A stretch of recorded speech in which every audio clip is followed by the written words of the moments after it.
नमस्कार दोस्तों, आप पढ़ रहे हैं MP board class 12 general English, जिसमें आज हम पढ़ेंगे वर्कबुक के क्वेश्चन आंसर। तो देखिए, लेसन 3 के कुछ क्वेश्चन हमने कर लिए थे। आगे एक दीर्घ उत्तरीय क्वेश्चन बचा हुआ था, उसे हम आज समझेंगे। तो देखिए, यह दीर्घ उत्तरीय क्वेश्चन 2014-2018 में पूछा गया है। और देखिए, इसका आंसर चूंकि बड़ा है इसलिए इसे ध्यान से समझना। तो देखिए, क्वेश्चन क्या है। इन व्हाट कैटेगरीज, कैटेगरीज मतलब प्रकार होते हैं, और व्हाट मतलब क्या या कितने भी कह सकते हैं। इन मतलब में, तो यहाँ पे कितने प्रकारों में डज द ऑथर, ऑथर मतलब लेखक, डिवाइड करना मतलब बांटना, और बुक्स मतलब किताबों को। तो लेखक किताबों को कितने प्रकारों में बांटता है। एंड व्हाट इज मीन्ड, और क्या मतलब है बाय देम मतलब उनके द्वारा। जो लेखक ने किताबों को प्रकारों में बांटा है तो उन अलग अलग प्रकारों का मतलब क्या है, हमें यह बताना है। तो यहाँ इस पाठ में बताया गया है कि कुछ किताबें ऐसी होती हैं जो स्वाद लेने के लिए होती हैं, और अन्य जो किताबें होती हैं वो निगलने के लिए होती हैं। निगलना मतलब गुटकना जिसे हम कहते हैं। और कुछ किताबें ऐसी होती हैं जो चबाने के लिए, अच्छे से चबानी चाहिए और अच्छे से पचा लेनी चाहिए। फिर आगे इसका मतलब भी समझाया गया है कि स्वाद लेने के लिए कैसे किताबें होती हैं, निगलने के लिए कैसे होती हैं, और चबाने के लिए कैसे होती हैं, और पचाने के लिए कैसे होती हैं। तो देखिए, इन लाइनों को अच्छे से आप समझते चलिए। पहले हम इन 2-3 लाइनों को बताएंगे, फिर आगे की लाइनों को। तो देखिए, एक चीज यदि आप ध्यान दें, टू बी थर्ड फॉर्म, यहाँ पे ज्यादातर हमें टू बी थर्ड फॉर्म का प्रयोग करना होगा। जैसे स्वाद लेना होता है टेस्ट, तो यहाँ पे टेस्ट का यदि आप थर्ड फॉर्म लगाएं और आगे टू बी लगाएं तो इसका मतलब होता है स्वाद लेने के लिए होती। तो यहाँ पे स्वाद लेने के लिए होती के लिए कौन सा शब्द होगा, टू बी टेस्टेड होगा। और निगलना जो होता है स्वेलो होता है, आपको पता होगा कि SWALLOW स्वेलो होता है। ईडी यदि आप जोड़ देंगे और आगे टू बी लगाएंगे तो टू बी स्वेलोड का मतलब क्या होगा, निगलने के लिए होती। और फिर चबाना क्या होता है, आपको पता होगा, च्यू मतलब होता है चबाना। तो यदि आप आगे टू बी जोड़ देते हैं तो देखिए, टू बी च्यूड का मतलब चबाने के लिए होना।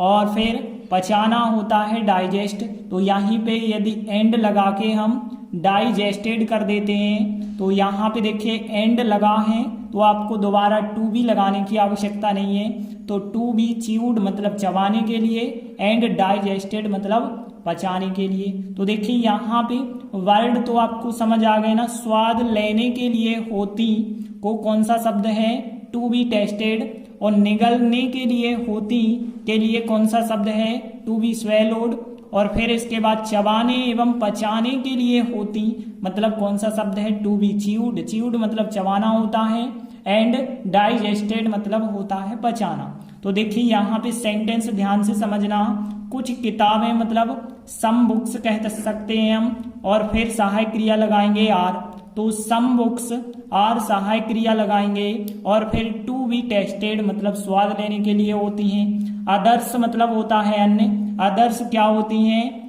टू बी स्वेलोड मतलब निगलने के लिए होती हैं। देखिए, अदर्स के साथ यदि आप बुक्स लिखेंगे तो सहायक क्रिया आर लगानी पड़ेगी, अन्यथा आपको आर सहायक क्रिया नहीं लगाना है, सीधा लिख देना है। तो अदर्स मतलब अन्य, और टू बी स्वेलोड मतलब निगलने के लिए होती हैं।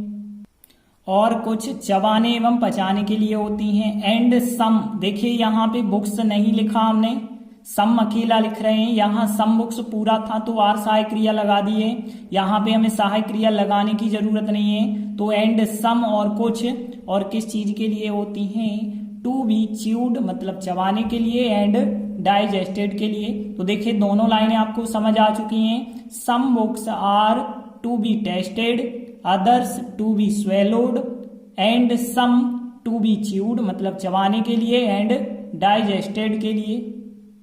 इसके बाद अगली लाइन देखिए, अर्थात कुछ किताबें केवल भागों में पढ़ने के लिए होती हैं। देखिए, अब इनका मतलब बताया जाने लगा है। तो देखिए, यहाँ पे इस लाइन को कैसे ट्रांसलेट, पढ़ने के लिए होती हैं, टू बी थर्ड फॉर्म लिखना होगा। तो टू बी पढ़ना मतलब रीड होता है, तो टू बी रीड, रीड का थर्ड फॉर्म तो रीड ही लिखा जाता है, तो टू बी रीड मतलब पढ़ने के लिए होती हैं। इन मतलब में ओनली मतलब केवल, पार्ट्स मतलब भागों की बात हो गई, तो ओनली मतलब केवल, इन पार्ट्स मतलब भागों में, और फिर कुछ किताबें मतलब सम बुक्स। देखिए यहाँ बुक्स लिखा है, तो सहायक क्रिया तो आपको यहाँ पे लगानी ही पड़ेगी यार, सहायक क्रिया। तो देखिए अर्थात के लिए क्या कहते हैं, अर्थात के लिए दैट इज कहा जाता है, तो दैट इज लिखेंगे आप, that is some books, that is some books लिखेंगे, फिर आर सहायक क्रिया लगा के टू बी रीड पढ़ने के लिए होती हैं, ओनली केवल, इन पार्ट्स मतलब भागों में, तो यहाँ that is some books are to be read only in parts. तो देखिए तीनों लाइन एक बार रिवाइज कर दें हम यहाँ पे, some books are to be tasted, others to be swallowed, and some to be chewed and digested, that is some books are to be read only in parts. इसके बाद देखिए अगली लाइन है, अन्य पढ़ने के लिए तो होती हैं लेकिन जिज्ञासा पूर्वक नहीं पढ़ते हैं उन किताबों को। तो देखिए अदर्स मतलब होता है अन्य, और पढ़ने के लिए होती हैं मतलब हम कहेंगे टू बी रीड। देखिए तो शब्द के लिए कुछ भी नहीं लिखा जाता है, और यहाँ पे अदर्स के साथ बुक्स तो हम लिख नहीं रहे हैं, तो यहाँ सहायक क्रिया आपको लगाने की आवश्यकता नहीं है, तो हम कहेंगे अदर्स, और फिर टू बी रीड पढ़ने के लिए होती हैं, बट मतलब लेकिन जिज्ञासा पूर्वक नहीं। अब देखिए जिज्ञासा पूर्वक के लिए क्या कहते हैं, क्यूरियसली कहते हैं, तो क्यूरियसली मतलब होता है जिज्ञासा पूर्ण या जिज्ञासा पूर्वक। तो यहाँ पे नहीं मतलब नॉट होगा, तो कहेंगे हम नॉट क्यूरियसली मतलब जिज्ञासा पूर्वक नहीं। तो देखिए यह लाइन कैसे ट्रांसलेट होगी, अदर्स मतलब अन्य, टू बी रीड पढ़ने के लिए तो होती हैं, बट नॉट क्यूरियसली लेकिन जिज्ञासा पूर्ण नहीं। इसके बाद अगली लाइन, और कुछ मतलब यहाँ पे एंड सम, और फिर एक्शन और परिश्रम के साथ पूरी तरह से पढ़ने के लिए होती हैं, मतलब कुछ किताबें बहुत ही मेहनत लगा के पढ़ी जाती हैं, और एक्शन मतलब कार्य करते हुए। तो देखिए यहाँ पे एक्शन को तो एक्शन ही लिखेंगे, एंड परिश्रम को जरूर एक नया वर्ड इस्तेमाल किया गया है, तो यहाँ डिलीजेंस का मतलब होता है परिश्रम, एक नया शब्द लिखा गया है, और विथ मतलब के साथ, ये तो पता है पूरी तरह से। तो देखिए आप लोगों को पता होगा WHOLE होता है होल, ये तो पता है WHOLE होल होता, होल मतलब संपूर्ण, लेकिन यहाँ पे होली LY यदि जोड़ देते हैं ई हटा करके, तो होली का मतलब होता है संपूर्ण रूप से या पूरी तरह से, और पढ़ने के लिए होती हैं, ये तो हमने बताया टू बी रीड मतलब पढ़ने के लिए होती हैं। तो देखिए फिर आंसर क्या होगा इसका, एंड सम और कुछ। अब देखिए बुक्स नहीं लिखा तो सहायक क्रिया में लिखने की आवश्यकता नहीं है, एंड सम और कुछ टू बी रीड पढ़ने के लिए होती हैं, और फिर होली मतलब पूरी तरह से, विथ मतलब के साथ, और फिर एक्शन और परिश्रम, परिश्रम के लिए डिलीजेंस हमने कहा है, तो डिलीजेंस एंड एक्शन। तो इस प्रकार से सेंटेंस होगा, एंड सम और कुछ टू बी रीड मतलब पढ़ने के लिए होती हैं, होली मतलब पूरी तरह से, विथ मतलब के साथ, डिलीजेंस मतलब परिश्रम के साथ, एंड एक्शन। इसके बाद अगली लाइन बताई गई है, कुछ पुस्तकें दूसरों के द्वारा उनमें से बनाए गए निचोड़ के साथ डिप्टी द्वारा पढ़ने के लिए होती हैं। इसका मतलब क्या है, देखिए यहाँ पे बहुत बड़ी यदि किताब होती है तो उसका निचोड़ निकाला जाता, मतलब उसकी महत्वपूर्ण चीजें यदि निकाल ली जाती हैं तो वो कहलाता है उसका निचोड़। तो जो महत्वपूर्ण चीजें निकाली गई हैं उसी निचोड़ की बात हो रही है, तो उस निचोड़ में से चीजें पढ़ी जाती हैं, और किसके द्वारा पढ़ी जाती हैं, डिप्टी मतलब बड़े बड़े अधिकारियों के द्वारा। तो इस प्रकार की भी पुस्तकें होती हैं जो बड़े बड़े अधिकारी पढ़ते हैं, और बड़े बड़े लेखकों की पुस्तकें पढ़ते हैं। जो लेखक होते हैं उनने बड़ी बड़ी पुस्तकों का अध्ययन किया होता है और उस सब का निचोड़ अपनी पुस्तक में रखा होता है।